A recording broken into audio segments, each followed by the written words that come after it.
À l'origine, l'écomusée naît d'une prise de conscience de quelques habitants, de quelques ruraux, qui voulaient sauver ou sauvegarder l'identité d'un village. 1975, c'était l'arrivée du musée. Après 2-3 petites étapes, on s'était occupé avec mon mari de la Maison des Jeunes. On avait participé, on avait vu arriver les fouilles au château de la Hamède par le centre culturel de Flobec. 2-3 choses comme ça. Et aussi l'école. Ça a commencé avec le chantier de fouilles, parce que, en ce qui me concerne, je vais être relativement personnel, le chantier de fouilles, c'est une chose qui m'a appris que l'histoire, ça ne se passe pas dans les livres d'histoire et ailleurs, bien loin, en théorie. L'histoire, ça se passe là où on vit, chacun. Je me disais, c'est pas possible qu'on fasse des choses aussi culturelles, intellectuelles, dans un petit village. Eh bien si, c'était très possible. Que c'est bien et que c'est chouette. Le musée, c'est bien, comme ça, on ramène du monde au village. 2 fois par an, 3 fois par an, il y a une fête. L'ouverture, la moisson. Il y avait le vannier, il y avait le bourrelier, il y avait le rempailleur, il y avait une dentelière qui venait aussi. Tous ces gens-là ont travaillé devant le public, mais malheureusement sont décédés. Il n'a pas eu forcément de reprise, parce que tout le monde n'a pas l'occasion de devenir bourrelier, vannier. Il faut, je suppose, être né dans l'endroit pour le faire. J'ai vu un qui prenait une fourche avec les dents par en bas, mais je dis, c'est pas comme ça qu'on ramasse une botte, hein, il faut tourner vos fourches, c'est demi-tour. Et Jean-Denis était là à côté, et je ne l'avais pas vu. T'as bien fait de le dire, qu'il a dit. Moi, je le dis, ils ne font pas. Mais c'est pas pour ça que quand je l'ai dit qu'ils l'ont fait, hein. Et à notre grande surprise, plus de 2000 personnes, si je me souviens bien. Et c'était très inattendu, évidemment, hein, puisqu'on était encore dans cette idée que les fermiers, bon, c'est pas spécialement intéressant. Ça n'intéresse personne. Ben si, apparemment, si, ça intéresse. Donc ça, c'est le début du musée. Après, assez vite, en 79, évidemment, il n'y avait pas de local, hein, il n'y avait pas de bureau. Le bureau, ça s'est passé chez moi jusqu'aux années 85, il y a eu des bureaux dans ma maison, qui n'est pas petite, mais quand même, c'était à l'intérieur de chez moi. Et puis, il y a eu aussi le centre d'accueil, ici à la place, chez Marcel Dioncre. Donc, il y avait des lieux comme ça qui étaient mis à disposition. Et puis, il y avait de l'emploi. Ça a été un très grand pas. En 78, on a eu les premiers emplois. Donc, accueil, ça faisait tous les dimanches quelqu'un qui recevait les visiteurs qui arrivaient parce que, par exemple, en 77, la visite de la reine, ça a été évidemment une très grande surprise pour tout le monde, c'est que les villages avaient un intérêt, puisque la reine y venait. Je me souviens d'un mouvement très, je reviens encore avec ça, mais très vivant, avec d'une part des grosses activités. C'était les artisans, c'était les paysans de la place à l'Aunois, donc des gens qui étaient dans le village, mais qui portaient avec les gens de l'écomusée, qui avaient été titillés par Jacques Van de Watine. Ah ben oui, c'est important une école au village. Il n'a plus rien. Quand il n'a plus d'école, il n'a plus rien du tout.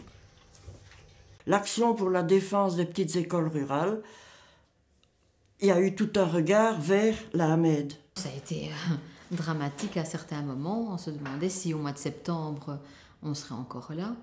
Et oui, c'est pour ça qu'on a organisé toutes sortes de fêtes, des marchés aux puces qui avaient une extension terrible, qui prenaient toute l'école, toutes les classes. On devait tout déménager, enlever les bureaux. Il y en avait dans toutes les parties de l'école.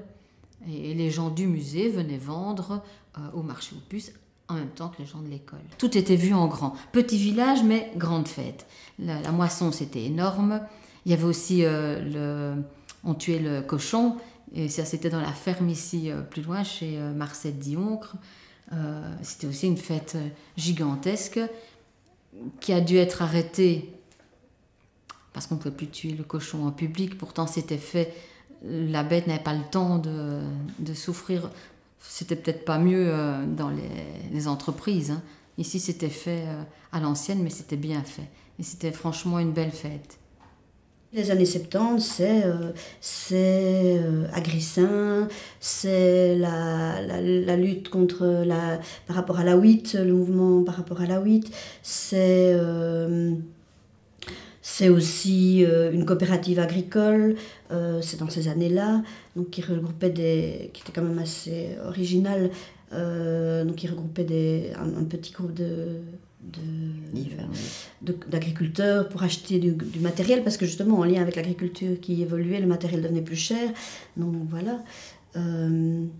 C'était ça, c'était oui, une vie, je dirais qu'il y avait quand même quelque chose de très vivant et avec quelque chose qui venait de ce qui était des racines et quelque chose qui venait de l'extérieur et qui se mélangeait. L'un attirait la curiosité de l'autre. Et je me suis rendu compte que connaître le pays des collines, les sentiers, la campagne, les paysages, c'était insuffisant. Il fallait connaître les gens. Et l'écomusée m'a donné l'occasion de m'intégrer dans le pays des collines. Par la marche aussi, qui est une approche lente des paysages et des gens qui voulaient rendre familiers. Je tiens beaucoup à ça, parce que c'est mon mode d'approche et de connaissance qui me convient particulièrement bien. C'est simple, c'est à la portée de tout le monde.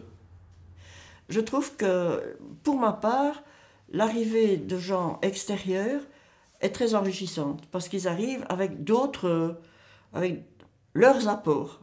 Ils sont différents des gens qui étaient ici avant.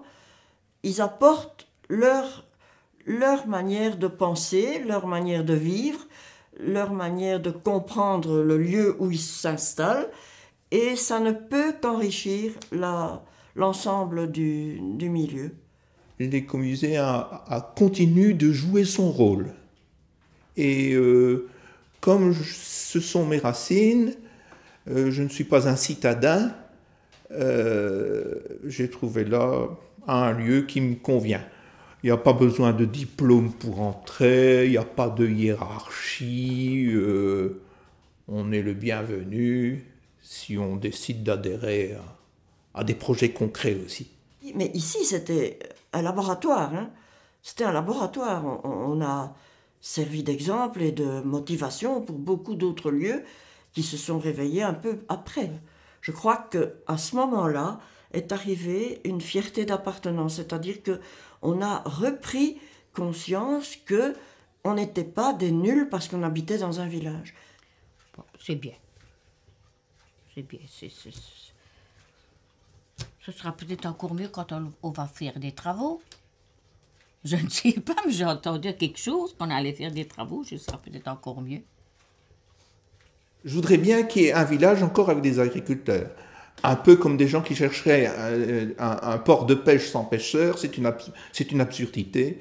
C'est aussi une absurdité d'avoir un village sans agriculteurs.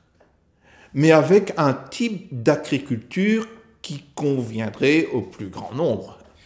Bon, eh bien, j'espère que le musée durera encore longtemps et qu'il y aura des bras pour revenir travailler. Mais. Cette vie très simple, très près des animaux, très près de la terre, c'est quelque chose de fondamental à préserver.